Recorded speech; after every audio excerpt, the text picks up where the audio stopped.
Welcome to Metro Matters. Today, my guest is the mayor, Mayor Craig Greenberg, and our First Lady, Rachel Greenberg. Welcome. Great to be with you, Althea. Well, I'm glad to have you. This being the last show that Metro Matters is going to be on WLLV. After many, many years, we are transitioning to Metro TV live only. So it's a sad day, but I'm excited to have you guys on the program. So thank Well, you. it's wonderful to be with you here, and WLLV is a great partner for many other things, a great station, and look forward to continuing finding new ways to partner with them, and excited to keep this going with you at the helm on Metro TV. Absolutely. So let's talk a little bit about 2024.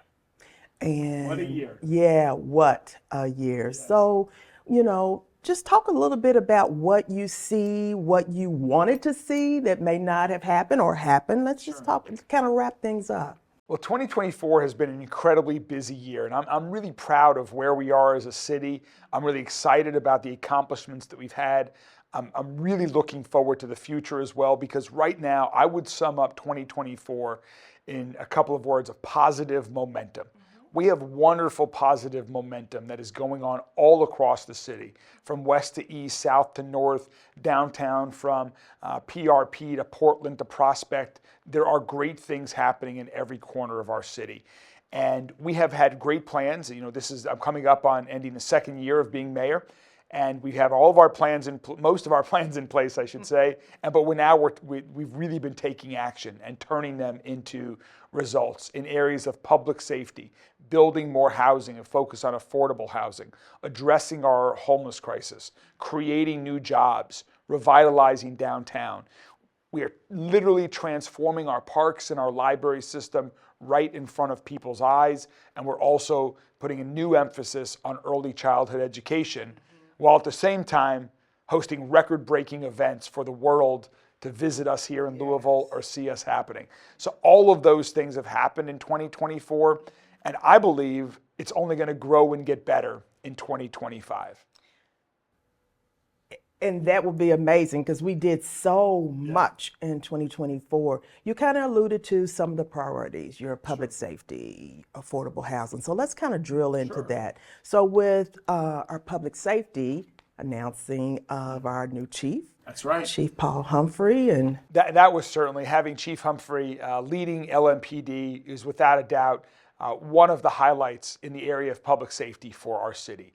He has brought his entire lifetime of leadership, his love of our city, and his relationships with officers and the community to leading LMPD as we move forward in a new direction. With really, now that we've signed the consent decree, which was another huge accomplishment, a really unique agreement, so that LMPD is going to be focused on accountability while at the same time continuing to improve public safety and reduce crime, which is what's happened this year. Look, there's no celebration when it comes to improved public safety statistics. We are always working to do better to eliminate it, but we need to continue to make the progress like we've made this year. Shootings are down. Homicides are down. We have a long way to go until anyone is satisfied, because no acts of gun violence are acceptable. But I really am thankful for the hardworking men and women of LMPD, folks that work in the Metro Safe Dispatch Center, our firefighters, our EMS workers, all first responders. It's been quite a year. When we talk about public safety, we often focus on the police and their great work, and it has been. But just look at the year it's been for Louisville Fire Department as well. yes, The world has seen their heroic rescue of the truck and the driver hanging over the 2nd Street Bridge. They've seen their response to the Givaudan factory explosion. They just recently rescued a man who was working on redeveloping the LuMed site as well, all while responding to fires. And so our first responders have had a busy year. They've done a great year keeping us safe. That's why I'm so proud that we've continued to invest in all of them. Thanks to some new approaches that our administration has taken to investing city funds and to managing the city's budget, we had a $16.5 million budget surplus this year. And we're investing most of that into public safety, into new firehouses, improving the firehouses, into new fire equipment, getting police cars out on the street quicker. And that is really going to continue to be a priority for as long as I'm mayor, to continue to support our police officers, our firefighters, all of our first responders, and then also look at ways that we can prevent crime from happening in the first place.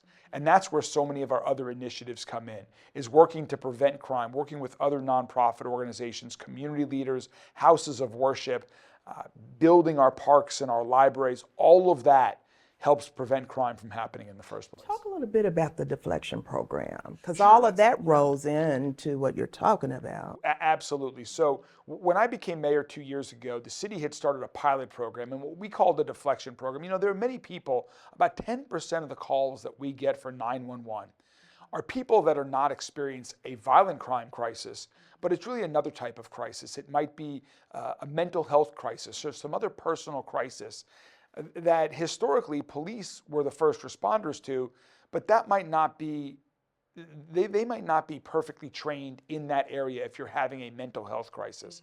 And so what we've done is we've expanded this deflection program 24 hours a day, 7 days a week in every corner of our city. And what it means is if someone calls and they're having a mental health crisis, as opposed to sending a police officer, first, someone on the phone is going to see if they can help you deal with your mental health crisis that you're dealing with at the moment. If not, we're going to send out mental health professionals to help you where you are at that time of need. You're not looking for someone in that situation necessarily that can deal with a violent crime, but a mental health emergency. And so it saves time for police officers to focus on preventing violent crime, which is we want them to do, and it provides better services to help that individual in crisis find the services and support that they need at that time of crisis. That is an amazing program, because I'm really thrilled with with behavioral health being on the rise, we need help. Well, Rachel and I have talked about this a lot, that historically in our city, in our country, people have viewed getting treatment for mental health issues very differently than if I break my arm and I go have a physical health issue. But we need to encourage people to get help before a crisis. And so anything that we can do to support more mental health professionals in our community, we're going to continue to support. That's awesome. So let's switch gears a little bit. You had a program called Y'all? Yes. So we started a program. It's called Youth Ambassadors Leading Louisville. We all love a good acronym, so we thought Y'all worked. And it is, when we were going out in the city and we went to city-sponsored events, we noticed there weren't often high school age students there. And one of the big initiatives is having safe and healthy choices for everyone. So World Fest, Hike, Bike, and Paddle, we wanted to make sure there were young people there. So we decided we had a program. There's two juniors from every single school in Jefferson County, public, private, independent. They're chosen and they work together to promote, participate, and propel city initiatives forward. So there might be somebody from Fairdale working with someone from Christian Academy, Sacred Heart, DeSales, and they're all working together, and they volunteer at a city-sponsored event, and then they give us input because they're the future, and maybe they're not there because they don't think it's worthwhile to them. So we're asking them, once they participate, to give us their feedback. And teenagers are very honest. We have two. We have two at home, so we were hoping they would be, and they have delivered. And they let us know what they like and what they don't like. And we're responding. And that's every year our events are evolving. I mean, this year at Light Up Louisville, there was the mapping, which had never been done before. A Santa House was different. And next year there'll be new things again. So I was going to ask you, what do you see for 2025? Well, bigger and better every year. So that's bigger and better every year. And then we haven't sat down with them to go through yet. Light Up Louisville will do that when they're back after winter break. But it will, anyway, I see it being more meaningful to them, and I see more kids coming. Because what happens is, after they come, they're like, this is amazing. And they bring their friends, and they want to do it again. And when's the next event? Yeah, it's been really helpful. It's been great for the kids. Rachel is a former teacher, and she has that educator and that love for young people in her blood, and so to help get folks involved and give them opportunities to participate has been really great to see these high school students thrive, and it's been wonderful for our events. Some of the great events, Light Up Louisville that just happened a few weeks ago, it was unlike any Light Up Louisville in the city's history. When we talk about moving in a new direction, we mean everything, including our city's events that we're trying to modernize, and they've really helped us do that. Oh yeah, and the students, the parents will come up and say, I never knew this existed, or this has changed my daughter's life. Maybe they didn't want to send their child downtown. You know, a lot of people are nervous, and that's okay, and that's okay. And we want to show you that there are safe choices that you can make downtown, but they're all working together, and I think they're celebrating what they have in common and also celebrating their differences, because when they get together, they see they're all, you know, their stresses might be a little bit different and nuanced. And it's really just a small example of what we're trying to do across the city. Here are kids coming from high schools across the entire city, from all different backgrounds, all different types of families, and they're coming together, working towards one goal, getting to know one another. And that's really what we're trying to do with everything we do, whether it's in events like we're talking about here, whether it's at libraries that we're building, at our parks. We're trying to bring the city of Louisville together. It's been 2020 was a tough year and is still fresh in people's minds. We still have some healing and uniting that we need to do as we move forward for our city. And so all of these things, to bring people together, to meet people who you don't know, that's one of the great ways to strengthen our city. To talk to each other, just talking to each other. One of the things that we had them do, I remember, just for their communication skills and leadership, they were in charge. We had 6 children and they were in charge. We gave them 2,000 t-shirts, and they had to figure out as a group how to give those t-shirts out. And you see real fast how to work together. And we have students who speak different languages. We have students from all over. And they, by the end, they had it down because they know how to do it, just like we all do. And I think just sitting there and talking to each other has been huge, like you say. And so right now they're mainly focused with events. Do you see that they may move into maybe volunteering in departments to help it with departments? We're going to see how it evolves. Maybe we'll put them on some of the boards and commissions, get some more young people on some of these boards and commissions. But we'll definitely see how it evolves. You know, high school students also have limited time, and we want to be respectful of that, so they can put their school first, of course. But we're going to see what they say, and we're going to get their feedback here shortly, and excited to continue looking at that. That's awesome. So I'm going to segue back to one of your priorities. And so we've talked about public safety. Now let's talk about economic development. Sure. I'm not sure whether that means a lot to people. When I think about economic development, I think about a few things. First and foremost, I think about creating more good-paying, career path, interesting jobs for people of Louisville, for people that are already here, that want to provide more for their family and have more opportunities to earn more, but also to attract people to Louisville. And then also to support people who are looking to grow businesses here, whether that's start a business, grow an existing business. And so really, to me, it's all about helping people provide more for their families, creating more jobs, building more businesses. And one thing that we learned this year is we created the Louisville Economic Development Alliance, a new organization that's dedicated to leading us into the future when it comes to creating new jobs and securing investment dollars to improve the lives of families in Louisville. One of the things that we learned when we listened to the community is that it needs to be a great quality of life in Louisville. Because right now, people can get a job anywhere. They might live in one place and work in another city. So we want people to choose Louisville. That means having a great quality life, having public safety being at the forefront, being affordable, and so affordable housing is critically important, having great parks, having great libraries, ensuring that we have a wonderful art scene, the events that we're talking about that are open to the public, and then also other events like Bourbon and Beyond and Louder Than Life and the Kentucky Derby and the PGA Championship, all of which broke records during 2024, truly make our city special.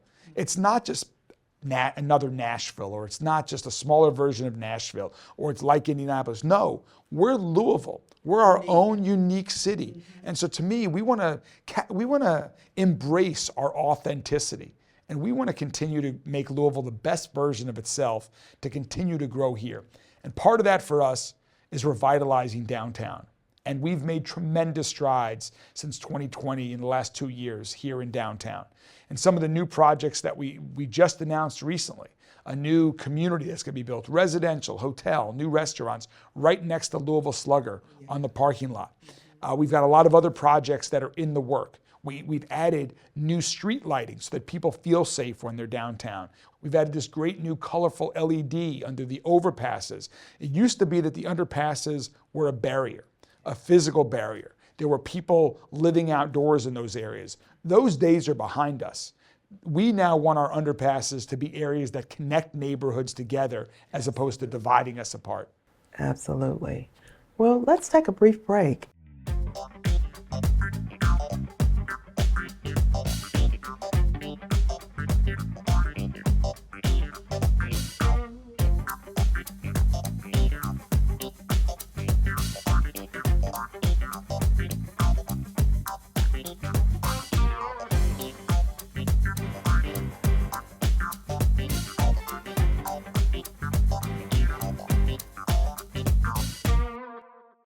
So, before we went on break, you were talking about the many things that are happening downtown.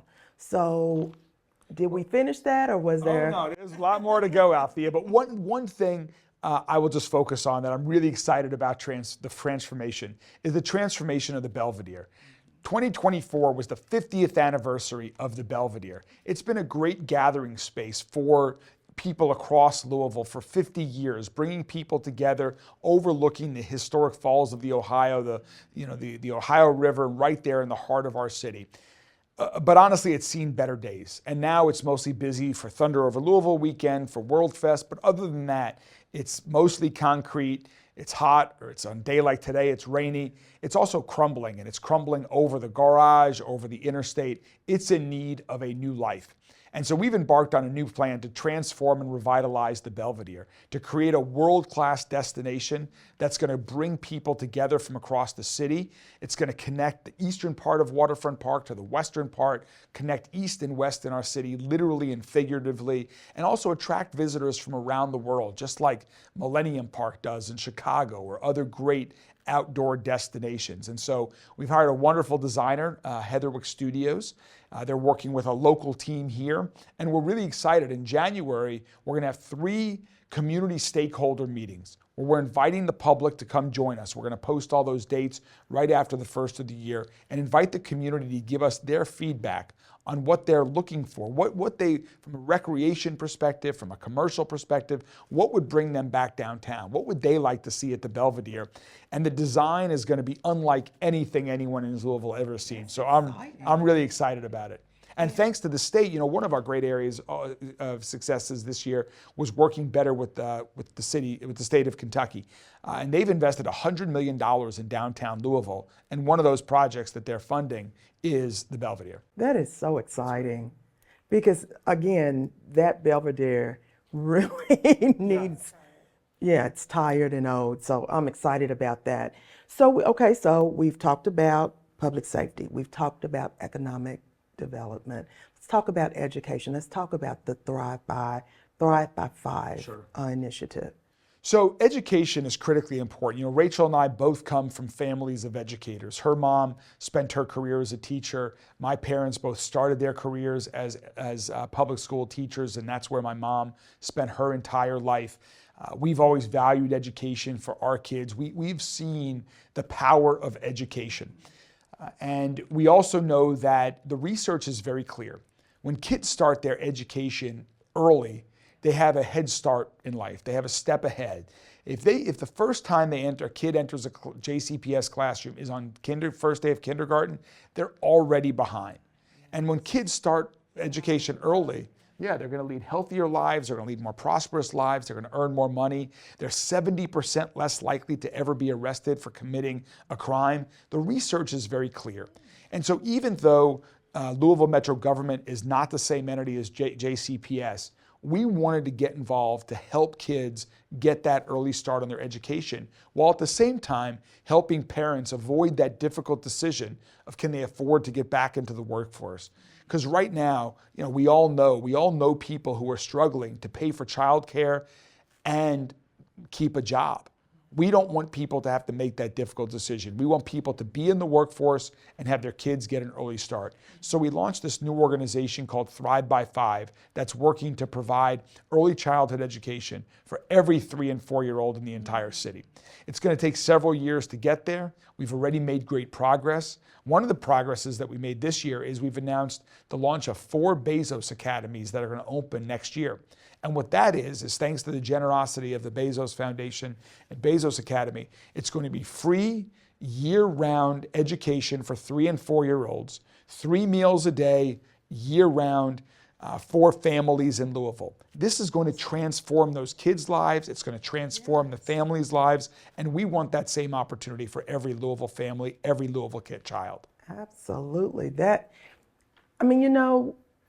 Metro Louisville is doing so much good work, which is why I'm so excited about Metro Matters, because it's the opportunity to kind of highlight the things that people may not know.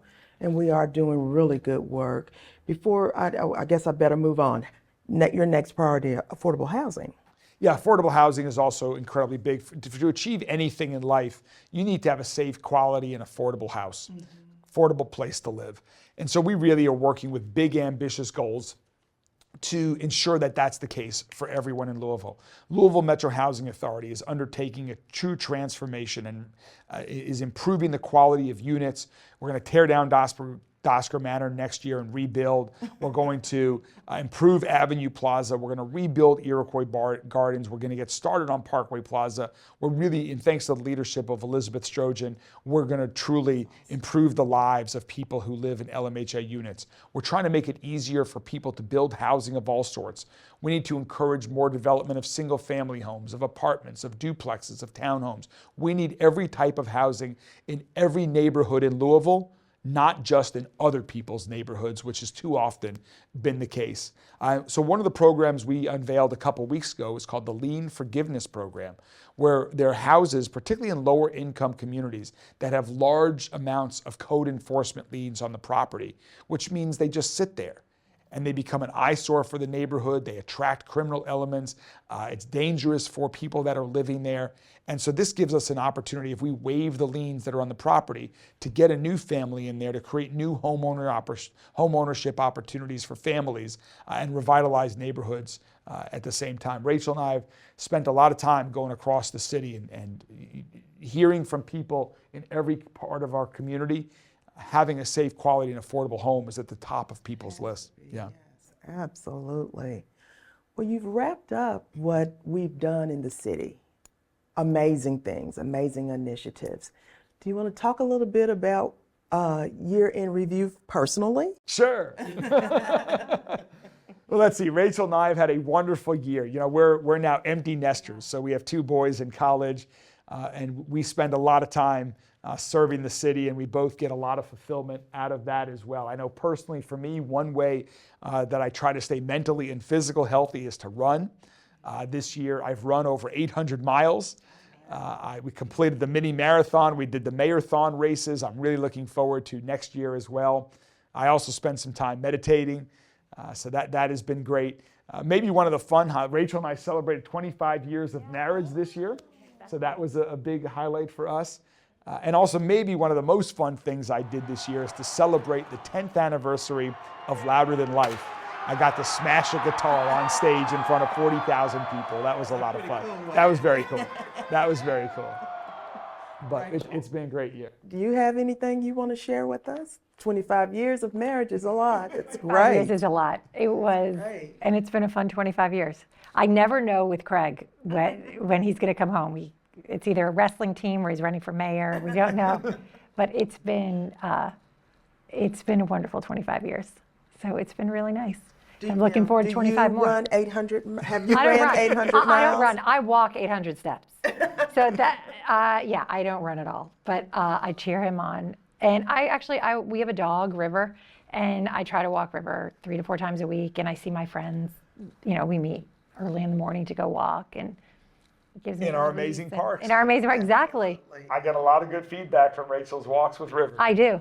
And I have to say, I have always wanted, I tell them every time I see them, I often use a public restroom in the park, and I'm always impressed with how clean it is. Well, good. So, That's yeah. good. That's good. Well, thank you all for Thank you taking for your having us. time to be on the show. I really appreciate you being here and really highlighting everything. And what you said, I'm exhausted. From all the things that we're doing in this city, we're doing amazing work. And I just hope, the community really realizes how hard you're working and the people, in your office, how hard they really work. We are blessed to have 5,000 dedicated public servants at Louisville Metro government, and it is the honor of a lifetime to be mayor of Louisville, in large part because it's an honor to work with these wonderful people who are dedicating their lives to helping others. Absolutely, absolutely. So to my listeners, thank you for hanging in with Metro Matters for all of these years. It's been a pleasure hosting this show and trying to bring to you what Metro government has to offer. Even though this is my last show on WLLV, you will be able to find me in 2025 on Metro TV. So I hope to see you in 2025.